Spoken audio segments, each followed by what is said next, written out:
Shalom, queridos. Glórias a Deus. Mais uma vez estamos aqui, agora com o capítulo 11 do livro de Gênesis. Muito obrigada, meu Deus, porque nós sabemos que não há outro meio de renovar a nossa mente que não seja pela palavra. O Senhor trará para o Ministério Apostólico Internacional Filhos de Jerusalém os melhores anos. Cada família abençoada com o seu pai de família, ou seja, o seu líder, o seu sacerdote com a mente renovada, a sacerdotisa do lar com a mente renovada, filhos com a mente renovada, todos que chegarem em nossas famílias, servos, servas, terão mente renovada, e por isso dizemos que serão os melhores anos do Ministério Apostólico Internacional de Jerusalém. Receba nossa gratidão por isso, Senhor, em nome do Senhor Jesus. Amém. Capítulo 11, queridos. Capítulo 11, esse capítulo marca o final dessa primeira parte do livro. A primeira parte do livro de Gênesis está marcado o final dela com esse capítulo 11. Nós sabemos que até esse capítulo 11, do capítulo 1 até o 11, o Senhor nos mostra tudo sobre a criação. E agora nós vamos entrar na parte mais excelente para o nosso ministério. Sabemos que nesse capítulo 11 começa o chamado de Abraão, e um dos motivos pelos quais nós estamos aqui no discipulado com Bíblia aberta toda semana, de 7 em 7 dias, é para a gente não esquecer que o nosso Deus é um Deus de aliança. E nós somos aliançados com pessoas que Ele coloca nas nossas vidas. Mesmo Ele sendo um Deus de aliança, tendo aliança conosco através do seu Filho, Ele coloca representantes na terra para nós estarmos aliançados, obedecendo, procurando seguir aquilo que o Senhor entregou para esses líderes. E nós temos como mentores, o apóstolo René e a apóstola Ana Marita Terra Nova, são os nossos mentores. Cada discípulo desse ministério deve honrar também aos mentores dos apóstolos Elias e Rai. Eles são os nossos mentores e nós honramos a eles e queremos que todos honrem também, porque são os representantes de Deus. Mas não é Deus, é coisa de homem. Não, não é coisa de homem, foi Deus que deixou assim. Você vê em toda a Bíblia Deus chamando pessoas para liderar, para fazer a orientação daquilo que Ele quer na vida dos povos. Então, aqui nós começamos no capítulo 11, no versículo 31, a jornada, né, do Abraão, que vai iniciar a terra de Israel. É ele que é a nação de Israel, vai iniciar a nação de Israel. Deus chamou para aperfeiçoar, ele veio todo imperfeito, um idólatra, tinha fugido da promessa, né, porque ele agora estava na idolatria, e Abraão veio da descendência de Sem, e Sem, você sabe que é a descendência da promessa. Ele continuou aquela geração dos setistas. Até o capítulo 6 de Gênesis, a descendência abençoada, os filhos de Deus, eram os setistas. Os setistas, no capítulo 6, Deus mostra que eles se contaminaram, se juntaram com os filhos dos homens, que era a descendência de Caim.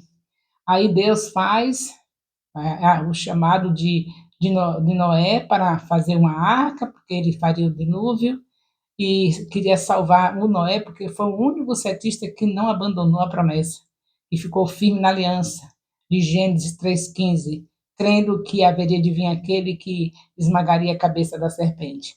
Aí o Senhor chama Noé, Noé tem um recomeço da humanidade, através da sua família, porém também errou, também falhou, e amaldiçoou o seu filho Cã.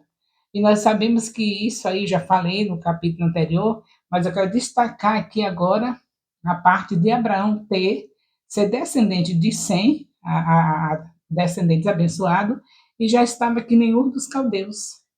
Aqui eles estavam em dos caldeus, Babilônia, né? Quer dizer, a Babilônia foi fundada e era a mãe de todas as religiões, através do bisneto de Noé, e aqui já está essa bagunça toda na terra. Abraão está aqui na Mesopotâmia, está em Ur dos Caldeus, e está totalmente desligado da promessa. Aí Deus chama Abraão.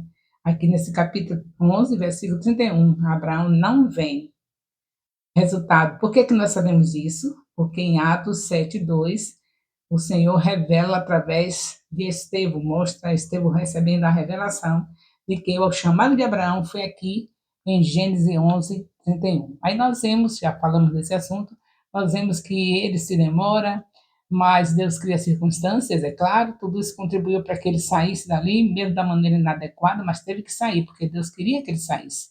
Foi Deus que escolheu Abraão, e quando ele escolhe, ele vai fundo. O resultado é que morre o irmão dele, o pai dele fica muito triste, não sabendo administrar esse luto, quer sair do lugar. Você sabe que sair do lugar não resolve, não é? Porque a pessoa sair do lugar vai com a dor junto, não vai ficar a dor.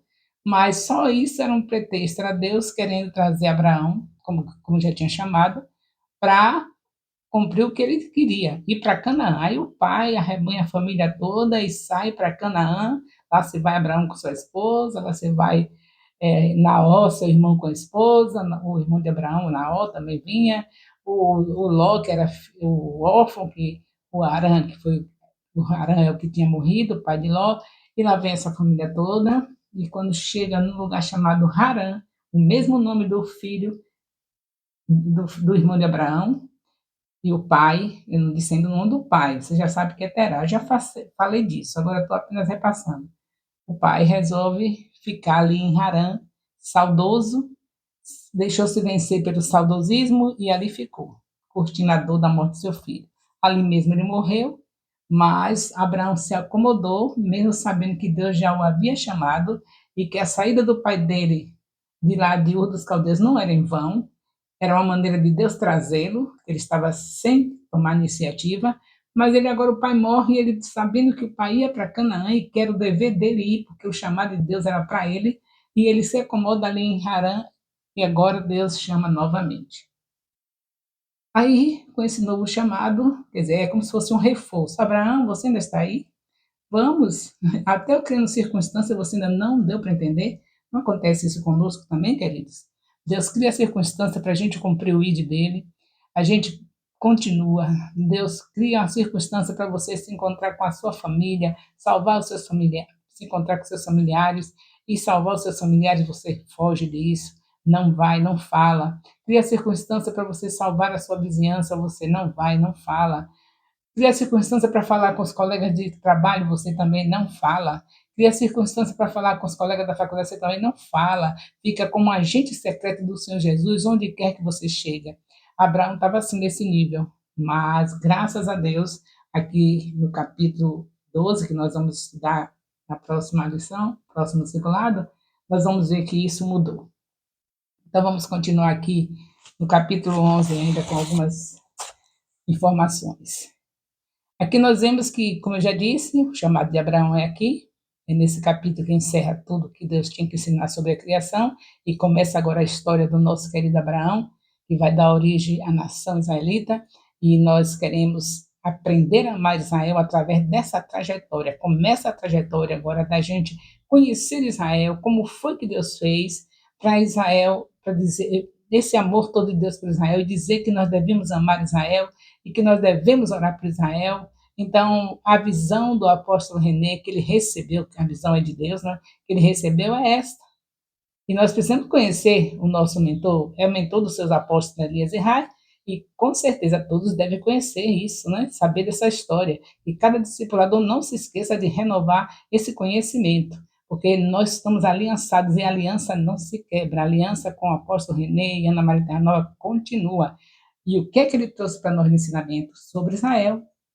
E nessa trajetória a gente vai conhecendo Israel e vai sabendo o que temos que fazer a cada dia para estarmos cumprindo o que o Senhor diz. Orando por Israel, amando Israel, visitando Israel, tudo isso é necessário. É a visão de Deus para todo o nosso ministério apostólico internacional, Filhos de Jerusalém. e que nós estejamos fiéis a essa visão. Quem ama e quem ora por Israel prospera. Temos que acreditar no que a palavra diz. Salmos 22. Pode dar uma lidinha que você verá Deus falando sobre isso. Então, nós estamos vendo aqui que há o governo, eu quero falar agora aqui, nesse capítulo 11, nós já vemos a introdução do assunto sobre Nimrod, o bisneto de Noé, que causou toda a derrota em relação à idolatria. Tudo veio através dele. Ele, segundo alguns historiadores, segundo as informações da história paralela, diz que ele foi aquele que foi, não tem na história geral o nome do Sargão de Acádia? Então, esse Sargão de Acádia, na Bíblia, é o Nimrod. Foi o primeiro rei, foi aquele que arrebanhou o povo para desobedecer a Deus.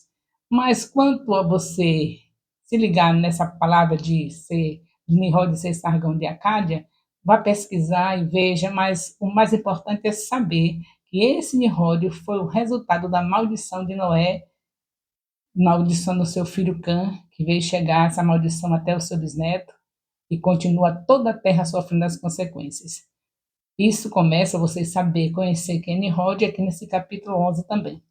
Você vê que o Senhor diz que ele conseguiu, esse Nimrod conseguiu ser tão poderoso, fundou 8 cidades e nenhuma delas serviu para nada, tudo contrário a Deus, tudo de povo revoltado contra Deus. Então foi uma coisa terrível que aconteceu através de Nimrod na terra. E tudo isso você vê, o início dessa maldição através de Nimrod, você vê nesse capítulo 11. Você pode olhar a partir do versículo 5. Eu não estou acompanhando a leitura porque o tempo é curto, mas vocês podem estar acompanhando a leitura através, o líder deve estar fazendo a leitura para que todos os discípulos possam ouvir. Pode ser uma leitura até em sequência, cada um lê um pedacinho, vai ser ótimo, porque toda a Bíblia é palavra de Deus e é ela que muda a nossa mente. A palavra restaura a nossa mente. A palavra é a maneira de estarmos renovados a nossa mente em Cristo Jesus, porque a palavra é Jesus. Está escrito em João, capítulo 1, versículo 14. Ele é o verbo que se fez carne e habitou entre nós. Aquele é a palavra. Quando ele chega na nova aliança, no Novo Testamento, ele é o verbo, ele é a palavra encarnada, no meio do povo, andando pelas ruas de Jerusalém, continua na obra do Pai, cumprindo o amor do Pai, para que todos nós estivéssemos aqui hoje salvos, libertos, curados por causa da palavra se encarnar. Então a palavra é valorosa, a palavra é como um martelo que esmiuça a pedra, a palavra é viva e eficaz, a palavra é como fogo, a palavra é aquela que, se meditarmos de dia e de noite, nós seremos como árvore plantada junto a ribeiros de águas, que dá o seu fruto na estação própria, cujas folhas não caem, e tudo quanto fizer prosperará.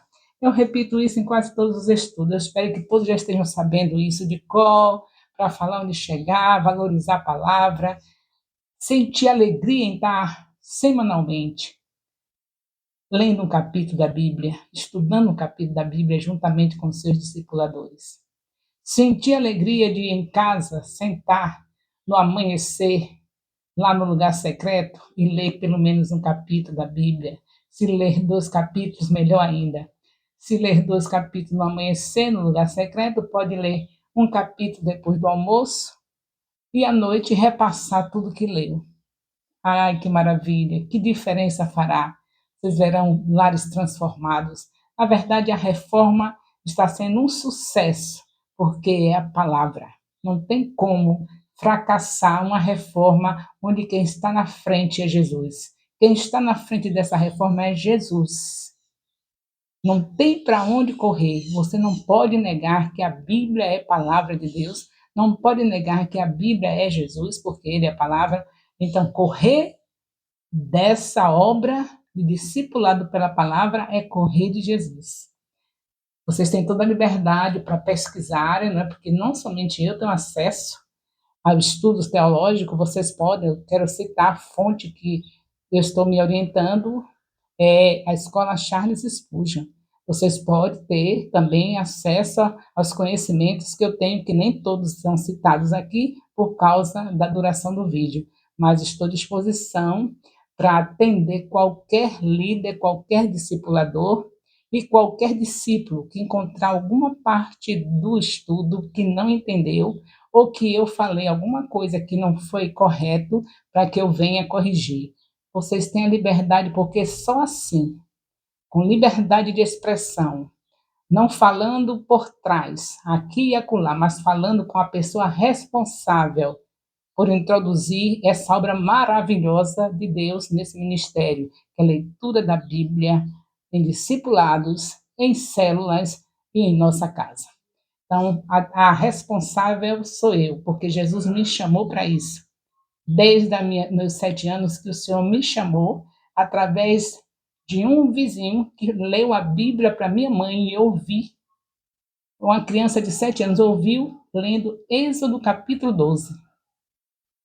Quando eu vi aquela leitura falando que Jesus Cristo era o Cordeiro de Deus, que aquele ato ali da Páscoa, aqueles cordeiros mortos ali na Páscoa, na saída do povo do Egito, aquela obra toda ali era apenas simbolizando que um dia Jesus Cristo haveria de vir para nos salvar. Eu, criança de 7 anos, veja que poder tem a palavra.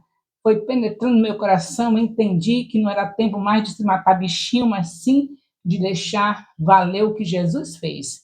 Ele é o Cordeiro de Deus que tira o pecado do mundo, como o Senhor falou através de João, em João capítulo 1, versículo 14. Então, em nome de Jesus, vamos estar firmes nesse propósito, em nome de Jesus. Cada um procurando qualquer informação que for preciso comigo. Eu respondo por o que estou fazendo, porque eu sei que Deus fez comigo. Me salvou pela palavra e não é diferente com o ministério. Nós estaremos reformados, salvos e libertos pela palavra. Então, parabéns para vocês, queridos, que estão entendendo o propósito de Deus. E nós estaremos passando para o capítulo 12, no próximo discipulado, em nome de Jesus. Deus abençoe a todos, o amor de Deus, nosso Pai, a graça salvadora do nosso Senhor Jesus Cristo, a comunhão do Espírito Santo, seja com todos os discípulos e discipuladores do Ministério Apostólico Internacional, Filho de Jerusalém, desde agora e para sempre. Amém. Louvado seja Deus.